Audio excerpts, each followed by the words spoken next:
TET paper 1 రాయబోయే సోదర ఉపాధ్యాయులకు మరియు మిత్రులకు మీ సిఎస్ రెడ్డి హృదయపూర్వక నమస్సుమాంజలి తెలియజేస్తూ, సో టెట్ పేపర్ 1లో సబ్జెక్ట్ మ్యాథమెటిక్స్ కాంటెంట్కి సంబంధించి మంచి వీడియోలతోటి మీ ముందుకు వచ్చాను. సో ఇవి నాన్ మ్యాథమెటిక్స్ వాళ్ళకి మంచి కాన్సెప్ట్ బేస్డ్గా అర్థమయ్యే విధంగా, అదేవిధంగా మ్యాథమెటిక్స్ వాళ్ళకి ప్రాక్టీస్ చేసుకునే విధంగా ఈ వీడియో ఉంది. సో ఈ టాపిక్ వచ్చేసి సంఖ్యలు, కారణాంకాలు, గుణిజాలు, భాజకాలు, కాసాగు మరియు ఘాసాబా వాటిపైన సమస్యలను టెట్టులో ప్రీవియస్ వచ్చినటువంటి ఈ చాప్టర్లలోకి వచ్చిన ఈ యూనిట్లోకి వెళ్ళి వచ్చినటువంటి క్వశ్చన్స్ కూడా మనం డిస్కస్ చేసుకోవడానికి ప్రయత్నం చేద్దాం మిత్రులారా. ఈ వీడియో కనుక మీకు నచ్చినట్లయితే ప్లీజ్ మీరు దయచేసి షేర్, సబ్స్క్రైబ్ అండ్ లైక్ చేయవలసిందిగా కోరుతూ, సో ఈరోజు టాపిక్ నంబర్స్. మనకు తెలుసు సంఖ్యలు గణితానికి మూలాధారం. సంఖ్యలు అనేటువంటివి గణితానికి మూలాధారం. ఎన్నో ప్రాథమిక కార్యకలాపాలకు పునాది కూడా సంఖ్యలు. మరి ఈ సంఖ్యలపై అనేక మంది గణిత మేధావులు, గణిత శాస్త్రవేత్తలు ఎన్నో రకాలైనటువంటి ప్రక్రియలను, ఎన్నో రకాలైనటువంటి సిద్ధాంతాలను, పజిల్స్ను మనకు పరిచయం చేయడం జరిగింది. మరి అలాంటి సంఖ్యలపైన ఒక అవగాహన ఏర్పరచుకున్నట్లయితే, సో ముందు ఉన్నటువంటి యూనిట్స్లో మనం సులభంగా సమస్యలను అర్థం చేసుకొని సాధన సాధించడానికి అవకాశం దొరుకుతుంది. సో ముఖ్యంగా మనము సంఖ్యల గురించి చూద్దాం. నెంబర్స్ అంటారు, లేకపోతే సో నెంబర్ సిస్టమ్ గురించి కూడా మనం ఇక్కడ డిస్కస్ చేస్తున్నాం. గణితంలో మనం ఉపయోగించడానికి చాలా రకాలైనటువంటి సంఖ్యలు ఉంటాయి.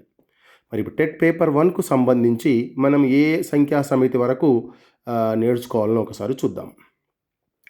మొట్టమొదటగా మనకి గణితంలో వచ్చేటటువంటి మొట్టమొదటి సంఖ్యా సమితి సహజ సంఖ్యా సమితి, అంటే న్యాచురల్ సెట్ అంటారు, దీన్ని న్యాచురల్ నెంబర్ సెట్ అంటారు.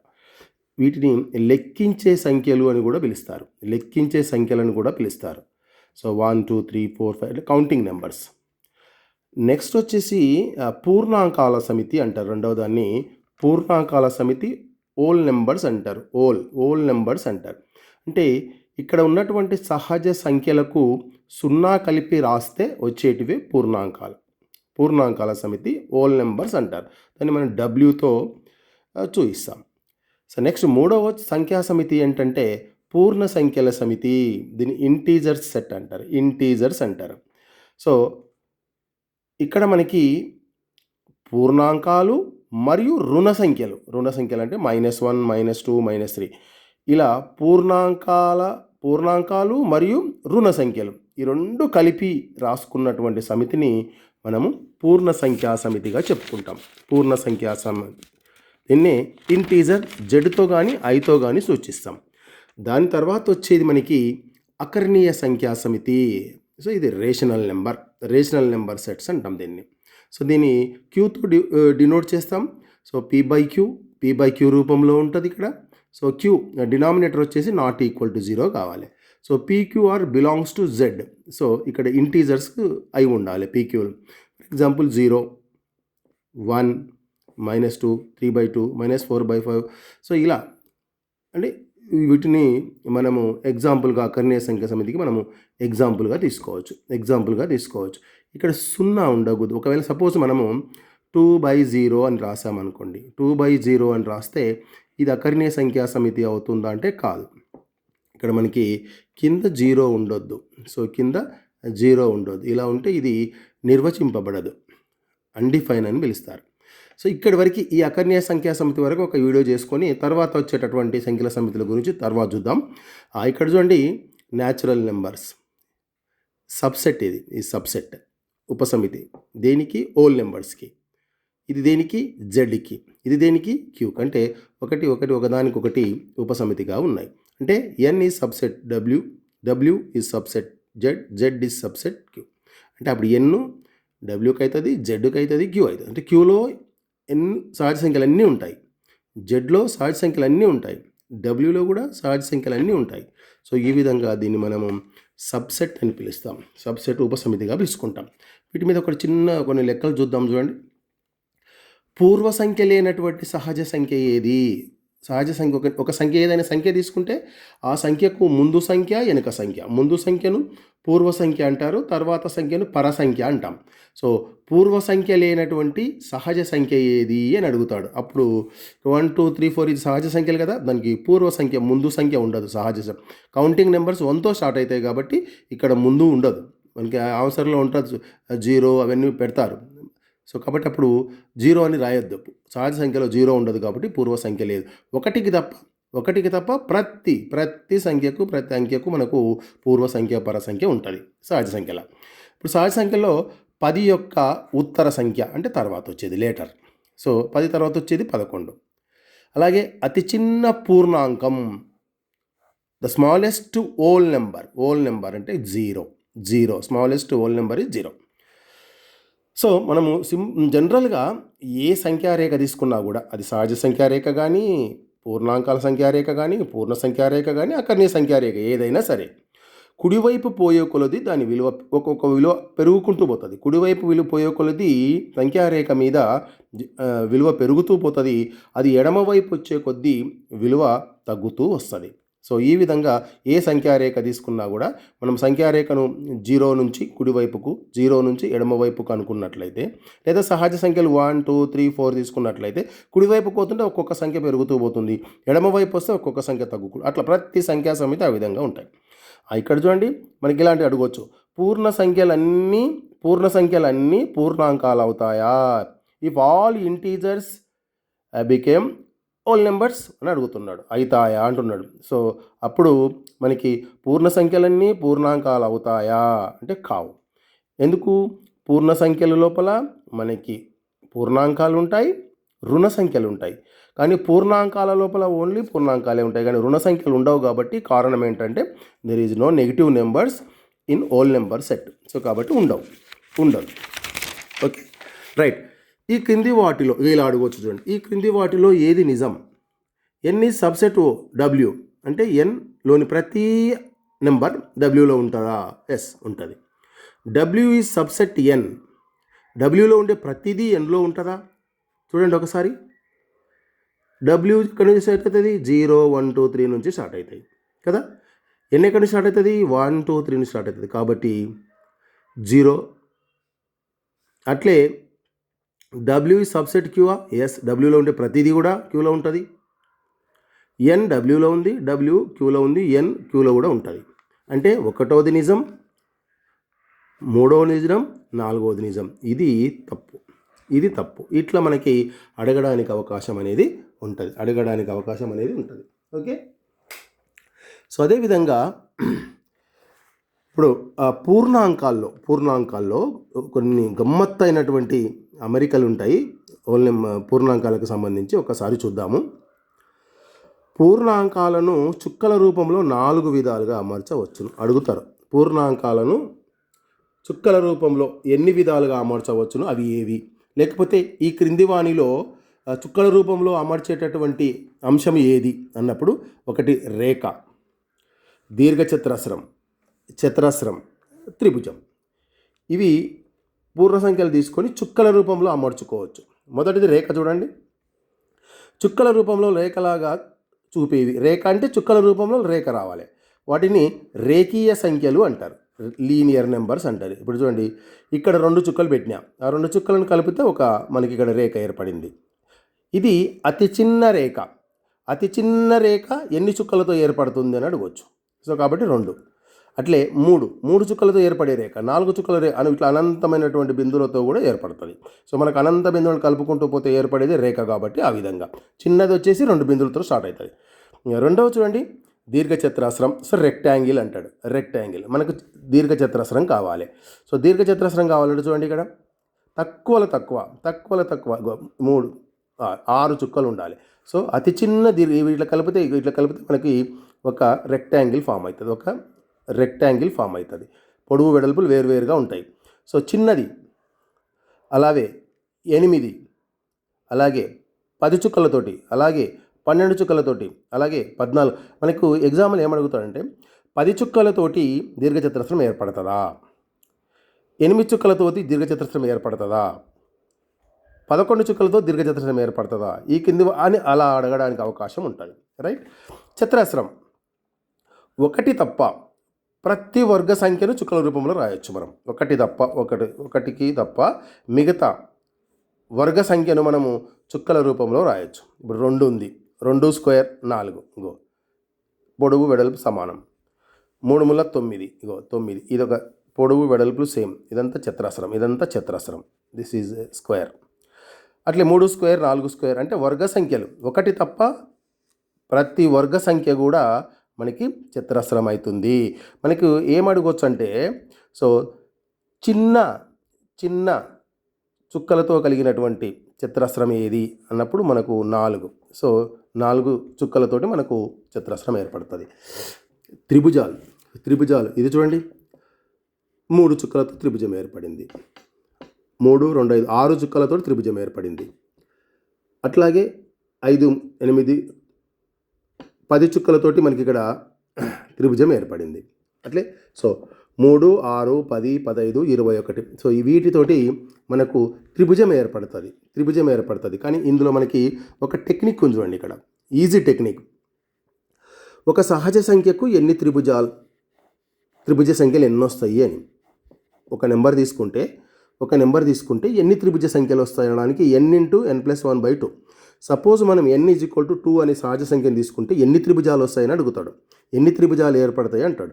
n విలువ 2 తీసుకున్నాం అనుకో, 2 × 2+1/2 that is equal to first 3.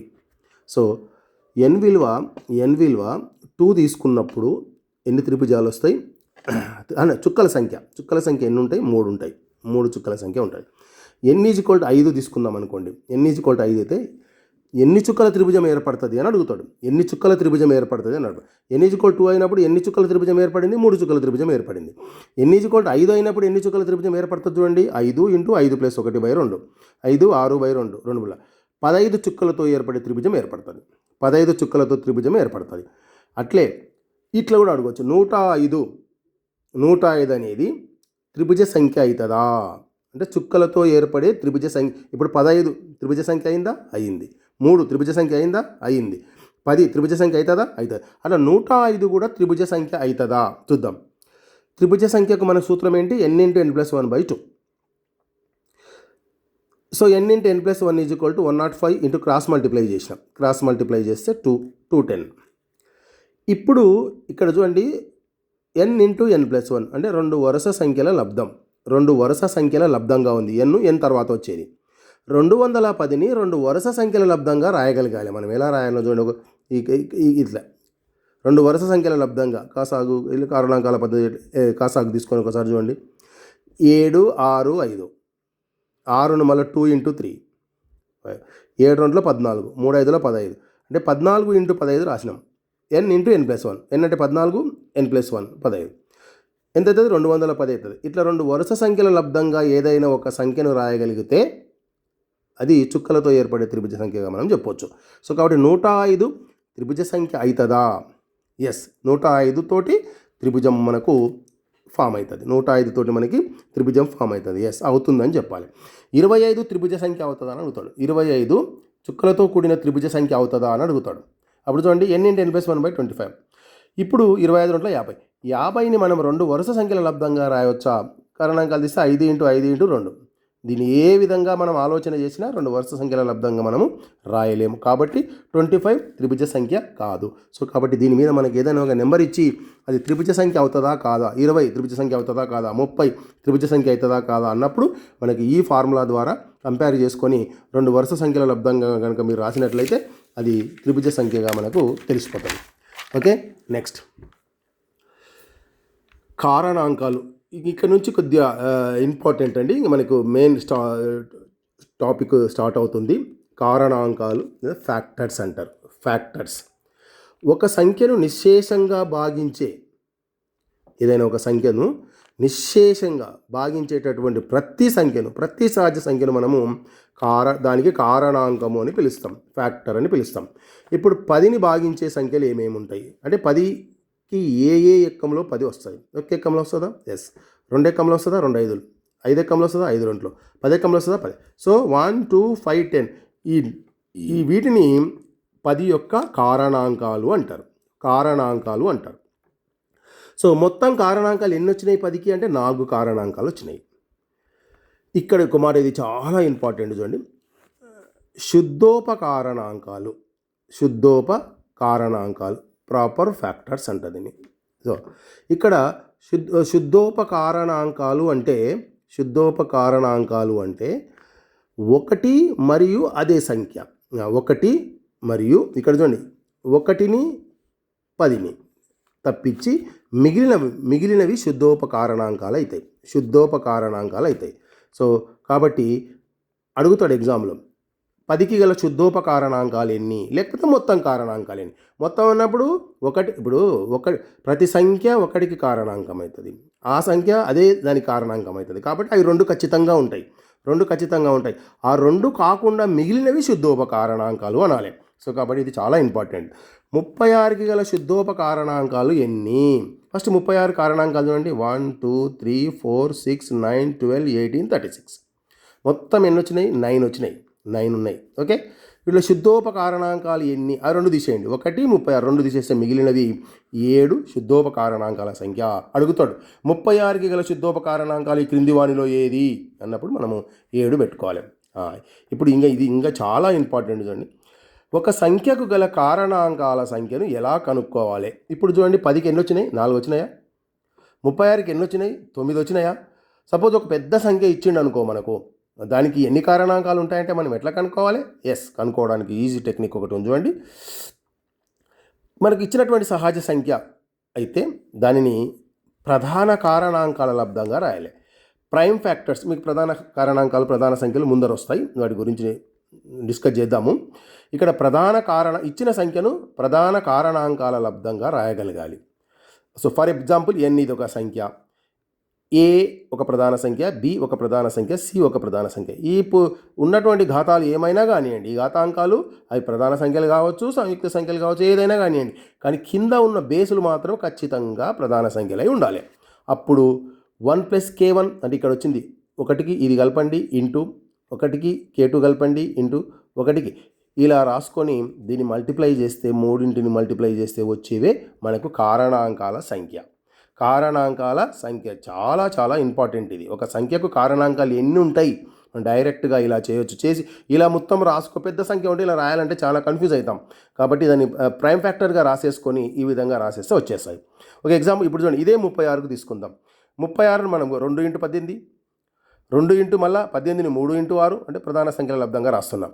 ఈ 2 అట్లే పెట్టినా, ఈ 3 అట్లే పెట్టినా, 6ను 2 × 3 అయిపోయినాయి. అన్ని ప్రధాన సంఖ్యలు వచ్చేసినాయి చూడండి. 2 ఎన్నిసార్లు ఉంది? 2 టైమ్స్ ఉంది. 3 ఎన్నిసార్లు ఉంది? 3 టైమ్స్ ఉంది. 2 టైమ్స్ ఉంది, సారీ. ఇప్పుడు ఇక పవర్ వచ్చేసి k1 వచ్చేసి 2, k2 వచ్చేసి కూడా 2a. 1 + 2 × 1 + 2, 3 × 3, 3 × 9. 9 వచ్చినాయి కదా, 9 వచ్చినాయి. సో ఇట్లా ఏదైనా ఒక సంఖ్య ఇస్తే మనం కారణాంకాల సంఖ్యను సులభంగా రాయొచ్చు. ఇది కారణాంకాల మొత్తం ఎంత అంటాడు, ఇది కూడా వెరీ వెరీ ఇంపార్టెంట్. ఇవన్నీ కలిపితే ఎంత అవుతుంది? 1 + 2 + 3 + 4 + 6 + 9 + 12 + 18 + 36. శుద్ధోపకారణాంకాల మొత్తం ఎంత, మామూలు కారణాంకాల మొత్తం ఎంత అని అడుగుతాడు. సో అప్పుడు చూద్దాం. కారణాంకాల మొత్తం సేమ్ ఇచ్చిన సంఖ్యను ప్రధాన సంఖ్యల లబ్ధంగా రాయండి. కారణాంకాల మొత్తం కనుక్కోవాలంటే ఈ formula a⁴ 1 + k1 - 1/a - 1, b⁴ 1 + k2 - 1/b - 1, c⁴ 1 + k3 - 1/c. ఇది ఇంపార్టెంట్ ఫార్ములా, గుర్తుపెట్టుకోవాలి. ఓకే, ఇప్పుడు 150 గల కారణాంకాలు ఎన్ని, ఆ కారణాంకాల మొత్తం ఎంత అవుతుందో ఇగో ఈ 2 ఫార్ములాస్ని బేస్ చేసుకొని చూద్దాం. 150ని 2 × 75, 2 అలాగే రాసి 75ని 3 25లా, నెక్స్ట్ మళ్ళీ 25ను 5 5లా. అన్ని ప్రధాన సంఖ్యలు వచ్చేసినాయి. 2 ఒకసారి ఉంది, 3 ఒకసారి ఉంది, 5 2 సార్లు ఉంది కాబట్టి 5². కారణాంకాల సంఖ్య 1 + 1, 1 + 1, 1 + 2, 2 × 2 × 3. 2 2 జా 4 4 3 జా 12 వస్తాయి. 150కి కారణాంకాలు ఎన్ని ఉంటాయంటే 12 ఉంటాయి. సో శుద్ధోపకారణాంకాలు ఎన్ని ఉన్నాయంటే 10 ఉంటాయని చెప్పాలి, రైట్. సో కారణాంకాల మొత్తం.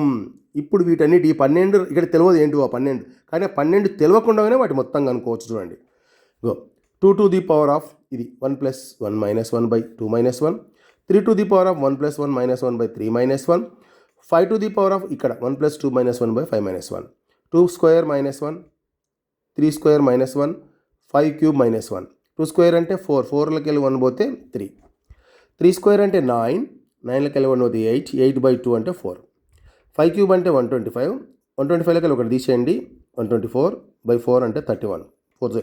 సో 3 × 4 × 31 372. 150కి గల కారణాంకాల మొత్తము 372. ఇది కారణాంకాల సంఖ్య, ఇది కారణాంకాల సంఖ్య, ఇది కారణాంకాల మొత్తం. Very very important. సో ఇలాంటి మీరు సంఖ్యలు రాసేసుకొని మీరు ఈజీగా కారణాంకాలు ఎన్ని వస్తాయి, కారణాంకాల మొత్తం ఎన్ని వస్తాయి అనేది కూడా ప్రాక్టీస్ చేసుకోవచ్చు మిత్రులారా, రైట్. నెక్స్ట్ ఫ్యాక్టర్స్ అయిపోయినాయి. గుణిజాలు, మల్టిపుల్స్ అంటారు వీటిని, మల్టిపుల్స్ అంటారు. ఇచ్చిన ఏదైనా ఒక సంఖ్యను, ఏదైనా సంఖ్య ఇస్తే ఆ సంఖ్యకు గుణిజాలు రాయాలంటే వరుసగా దాన్ని 1 2 3 4లచే గుణిస్తే వచ్చే లబ్ధాలే ఆ సంఖ్య యొక్క గుణిజాలు, మల్టిపుల్స్ అవుతాయి. ఫర్ ఎగ్జాంపుల్ 3 యొక్క మొదటి 5 గుణిజాలు అన్నప్పుడు 3ను ఒకటితోటి, 3ను 2తోటి, 3ను 3తోటి, 3ను 4తోటి, అట్లా 3 1 3 2 అంటే జస్ట్ సింపుల్గా ఆ టేబుల్ చదివితే చాలు. ప్రతి సంఖ్య ఒకటికి గుణిజం అవుతుంది, ప్రతి సంఖ్య దానికి అదే గుణిజం అవుతుంది. అట్లా మొత్తం ఎన్ని గుణిజాలు వస్తాయో చూసుకోవాలి.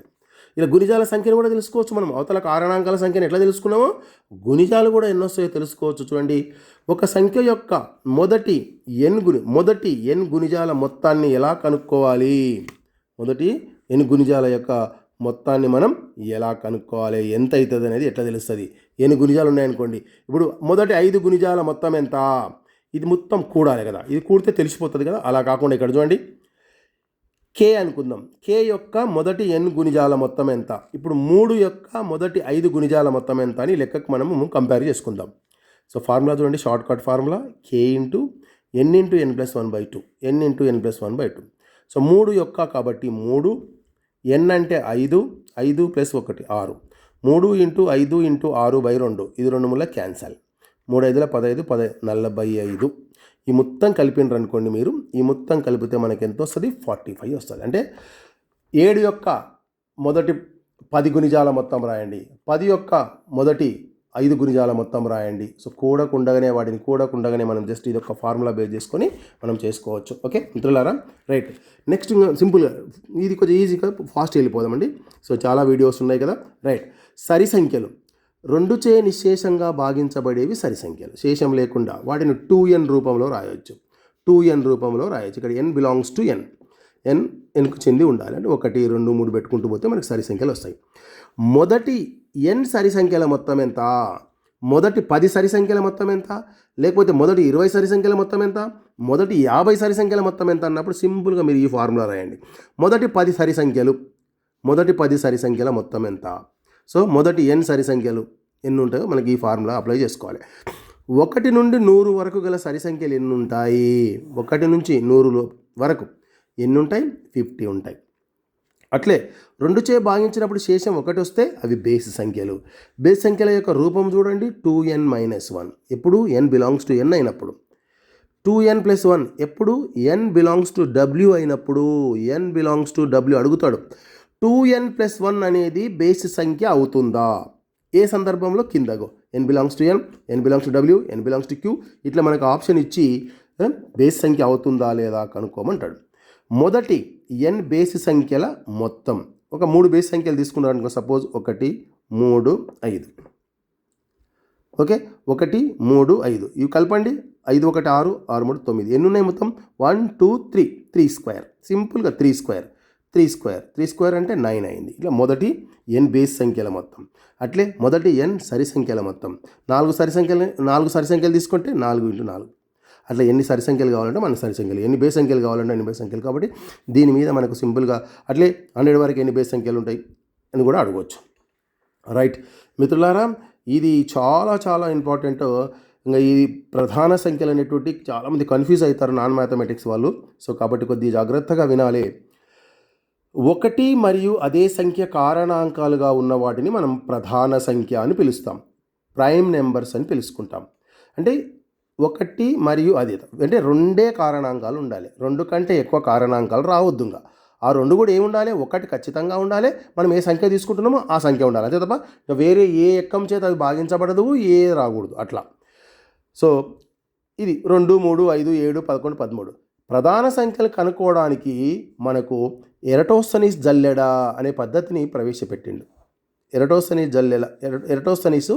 ఎరటోస్తనీసు జల్లెడ పద్ధతిని ప్రవేశపెట్టడం జరిగింది. సో మనకు అడగొచ్చు, ప్రధాన సంఖ్యలను జల్లెడ పద్ధతిలో ప్రవేశపెట్టింది ఎవరు? ఎరటోస్తనీస్ అనే గణిత మ్యాథమెటిషియన్ జల్లెడ రూపంలో మనకి వాటిని ప్రవేశపెట్టడం జరిగింది. 1 నుండి 100 వరకు గల ఈ ప్రధాన సంఖ్యల మీద ఖచ్చితంగా టెట్లో వస్తుంది. ఒక ప్రీవియస్ బిట్ కూడా వచ్చింది ఒకటి ఇక్కడ. 1 నుండి 100 వరకు గల ప్రధాన సంఖ్యలు ఎన్ని? 25. ఇది ప్రీవియస్ బిట్ 2022లో మనకు వచ్చినటువంటి ప్రశ్న. ఇక్కడ చూడండి 2, 3, 5, 7 ఇవి 100 లోపల ప్రధాన సంఖ్యలన్నీ రాసుకున్నాం. సో ఇప్పుడు ఫర్ ఎగ్జాంపుల్ మీరు 23 తీసుకోండి, ఏ ఎక్కంలో రాదు, 23 ఎక్కం తప్ప యా ఎక్కంలో రాదు. 73 ఎక్కం తప్ప ఏ ఎక్కంల చేత అది భాగించబడదు. కాబట్టి ఇలాంటి వాటిని మనం ప్రైమ్ నెంబర్స్ అంటాం. సో ఇక్కడ చూస్తుంటే మనకు ప్రధాన సంఖ్యలన్నీ కూడా బేస్ సంఖ్యలుగా కనబడుతున్నాయి. అన్ని బేస్ సంఖ్యలు ఉన్నాయి ఎక్సెప్ట్ 1, ఒక 2 తప్ప మిగిలినవన్నీ బేస్ సంఖ్యలే.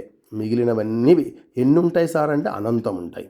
సో ఇక్కడ చిన్న ప్రధాన సంఖ్య ఏంటంటే 2, చిన్న సరి ప్రధాన సంఖ్య ఏంటంటే 2. సో కాబట్టి మనకి ఈ విధంగా కనిష్ట ప్రధాన సంఖ్య, కనిష్ట సరి ప్రధాన సంఖ్య ఇట్లా రకరకాలుగా మనకు అడగొచ్చు. సో ఇది మనకి ఇట్లా అడగొచ్చు. చూడండి, ప్రధాన సంఖ్యలన్నీ బేస్ సంఖ్యలు అవుతాయా? కాదు, అవును చెప్పలేము అని అంటాను అనుకో, అప్పుడు కాదు, ఎందుకంటే 2 కూడా అందులో ఉంది. కాబట్టి ఇది మనకు అన్నీ కూడా బేస్ సంఖ్యలు కావు, ఒక 2 తప్ప మిగతా అన్ని బేస్ సంఖ్యలు. Okay right. కవల ప్రధాన సంఖ్యలు చాలా ఇంపార్టెంట్. ఇది అవి 2 ప్రధాన సంఖ్యలు అయి ఉండాలి. వాటి మధ్యలో భేదము డిఫరెన్స్ వచ్చేసి 2 ఉండాలి. ఒకదానికి వెళ్ళి ఒకటి తీసేస్తే, పెద్దదానికి వెళ్ళి చిన్న తీసేస్తే తేడా 2 రావాలి. అట్లా ఉన్న వాటిని మనము కవల ప్రధాన సంఖ్యలు అంటాం. ఈ 100 లోపల మనకి 100 లోపల ఎక్కడెక్కడ జతలు ఉన్నాయో మనం ఒకసారి చూసుకున్నట్లయితే, ఇగో 3, 5 మొట్టమొదటి జత 3, 5, 5, 7, 11, 13, 17, 19, 29, 31, 41, 43, 59, 61, 71, 73. సో 100 లోపు మనకు 8 జతలు ఉన్నాయి. అడుగుతారు ఎగ్జామ్లో, 100 లోపు గల కవల ప్రధాన సంఖ్య జతలెన్ని? కాబట్టి కవల ప్రధాన సంఖ్యలు అంటే తేడా ఎంత ఉంటుంది అని కూడా అడుగుతారు. కాబట్టి ఇది చాలా ఇంపార్టెంట్, గుర్తుపెట్టుకోండి. Okay right. సాపేక్ష ప్రధాన సంఖ్యలు, రిలేటివ్ ప్రైమ్ నెంబర్స్ లేదా పరస్పర ప్రధాన సంఖ్యలు అంటారు. ఇది కూడా చాలా ఇంపార్టెంట్. పేరు ఇక్కడ ప్రధాన సంఖ్యలే అని కనబడుతుంది, సాపేక్ష ప్రధాన సంఖ్యలు అని అంటాం. అంటే మనం ఏమనుకోవాలి, అవి 2 ప్రధాన సంఖ్యలు అయి ఉండాలి అని అనుకుంటాం. కానీ కాదు, కాన్సెప్ట్ అది కాదు. ఒక్కసారి చూడండి, ఏవేని 2 సంఖ్యలు, అవి ఏ సంఖ్యలైనా తీసుకోండి, మీరు ప్రధాన సంఖ్యలైనా తీసుకోండి, నాన్ ప్రైమ్ నెంబర్స్ అయినా తీసుకోండి. ఏవేని 2 సంఖ్యలకు 1 తప్ప ఏ ఇతర కారణాంకం ఉండకూడదు. 1 తప్ప ఆ రెండింటికి ఉమ్మడి కారణాంకం ఉండకూడదు. ఆ ఉమ్మడి కారణాంకం 1 మాత్రమే ఉండాలి, వేరేది ఏది ఉండకుంటే దాన్ని మనం ఏమంటామంటే సాపేక్ష ప్రధాన సంఖ్యలు, రిలేటివ్ ప్రైమ్ నెంబర్స్ అంటాం. మనకి కింద 2 ఇచ్చి ఈ సాపేక్ష ప్రధాన సంఖ్య జత అవుతుందా, లేకుంటే ప్రధాన సంఖ్య జత అవుతుందా, 2 అవుతాయా, ఏది కాదా అనేది మనకు ఆప్షన్ అడగడానికి అవకాశం ఉంటుంది. ఇప్పుడు చూడండి 4, 5 ఇది సాపేక్ష ప్రధాన సంఖ్యలు అవుతాయా, కవల ప్రధాన సంఖ్యలు అవుతాయా అని అడుగుతాడు అప్పుడు ఎగ్జామ్లో. అప్పుడు చూద్దాం, 4, 5 కవల ప్రధాన సంఖ్యలు కావాలంటే ఖచ్చితంగా అవి 2 ప్రధాన సంఖ్యలు అయి ఉండాలి. బట్ ఇక్కడ రిలేటివ్ ప్రైమ్ నెంబర్స్లో there is no need to be both are prime numbers. So కాబట్టి ఇక్కడ మనకు చూద్దాం 4, 5 కదా, 4, 5. 4 యొక్క కారణాంకాలు రాయండి, 1 ఎక్కంలో వస్తుంది, 2 ఎక్కంలో వస్తుంది, 4 ఎక్కంలో వస్తుంది. 5 యొక్క కారణాంకాలు రాయండి, 1 ఎక్కంలో వచ్చింది, 5 ఎక్కంలో వచ్చింది. రెండిట్లో ఉమ్మడిగా ఏముంది, 1 తప్ప ఏమీ లేదు. So that 4, 5 are relative prime numbers. అట్లా 8. Okay right. 2 సంఖ్యల గాసాబా 1 అయితే ఆ 2 సంఖ్యలు సాపేక్ష ప్రధాన సంఖ్యలు. సింపుల్గా చూడండి, ఒకటి రావాలి. ఒకటి గాసాబా అయితే వాటిని మనము సాపేక్ష ప్రధాన సంఖ్యలుగా పిలుచుకుంటాము. రెండు పరస్పర సాపేక్ష సంఖ్యలు అంటే ప్రధాన సంఖ్యలు కానవసరం లేదు, అది ఇందాక చెప్పుకున్నట్టుగా, రైట్. సో ఇది గతంలో అడిగిండు మిత్రులారా, ఒక్కసారి చూడండి. గోల్డ్ బ్యాక్ పరికల్పన అంటే ఏంటి అని అడిగిండు. గోల్డ్ బ్యాక్ పరికల్పన అంటే ఏంటి అడిగిండు.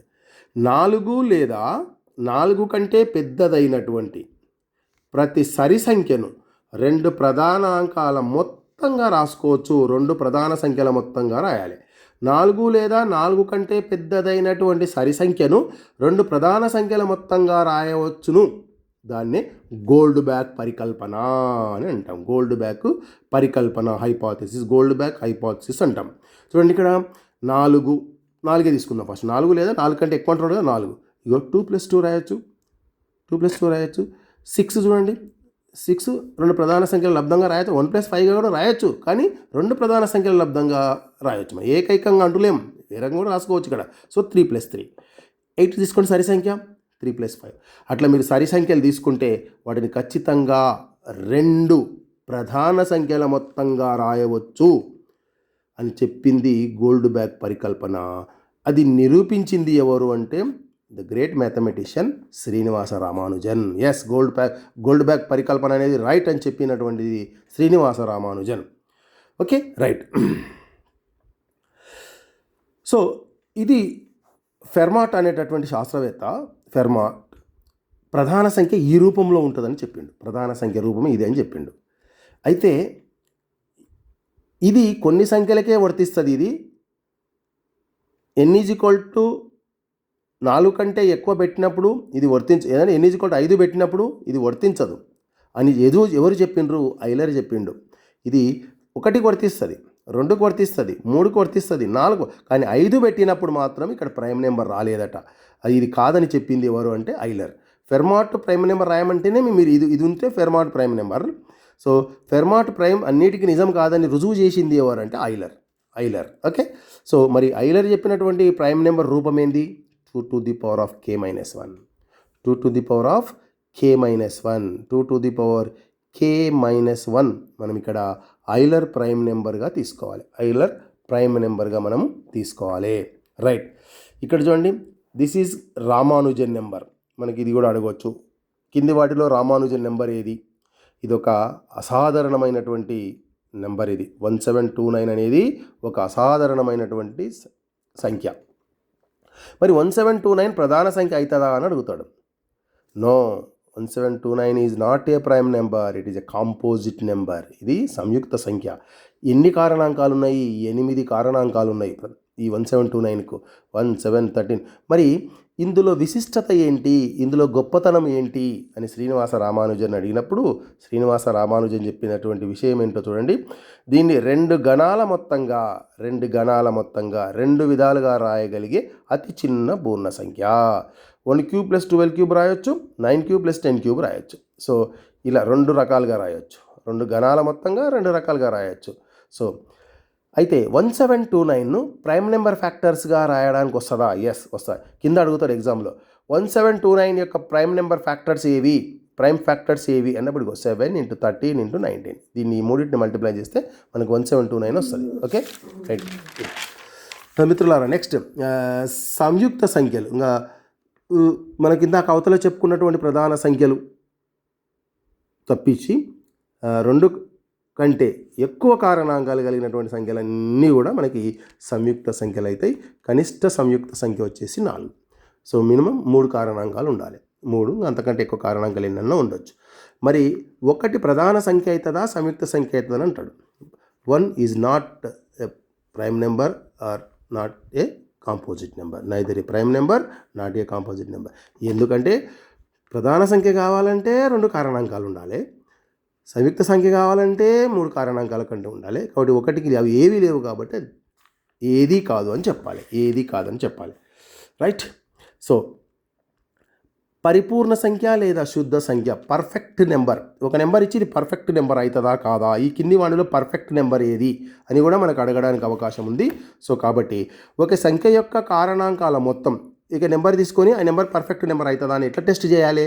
ఒక సంఖ్య యొక్క కారణాంకాల మొత్తము ఆ సంఖ్యకు రెట్టింపు అయితే ఆ సంఖ్యను పరిపూర్ణ సంఖ్య, శుద్ధ వర్గ సంఖ్య, పర్ఫెక్ట్ నెంబర్ అని అంటాం. చూడండి, పరిపూర్ణ సంఖ్య. సో శుద్ధ సంఖ్య లేదా పరిపూర్ణ. మొదటి పరిపూర్ణ సంఖ్య ఏంటంటే 6. ఎట్లా తెలుస్తుంది మనకు? దాన్ని కనుక్కోవచ్చు ఎక్కడికి వెళ్ళి స్టార్ట్ అవుతాయని. 6కు కారణాంకాలు రాద్దాం. 1 2 3 6 1 2 3 6 కారణాంకాలు మొత్తం కలుపుదాం. 12 ఆ సంఖ్యకు రెట్టింపు. 12 వచ్చింది కదా, 6కు రెట్టింపు. ఒక సంఖ్య యొక్క కారణాంకాల మొత్తం ఆ సంఖ్యకు రెట్టింపు కావాలి. ఆ సంఖ్యకు రెట్టింపుకి అయితే దాన్ని శుద్ధ సంఖ్య లేదా పర్ఫెక్ట్ నెంబర్ లేదా పరిపూర్ణ సంఖ్యగా మనం చెప్పుకుంటాం. ఈ క్రింది వాణిలో శుద్ధ పర్ఫెక్ట్ నెంబర్ ఏది అని అడుగుతాడు. ఫస్ట్ వచ్చేది 6, తర్వాత వచ్చేది 28, తర్వాత వచ్చేది 496, తర్వాత వచ్చేది 8128. మీకు ఇందులో ఎలా వచ్చినాయని తెలుసుకోవడానికి first 2 to the power k - 1 ఒక ప్రధాన సంఖ్య అయి ఉండాలి ఖచ్చితంగా. అప్పుడు 2 to the power k - 1 into 2 power k - 1. ఇది 2 to the power k - 1 కింద -1 ఇక్కడ. ఇది 2 to the power ఘాతానికి k - 1.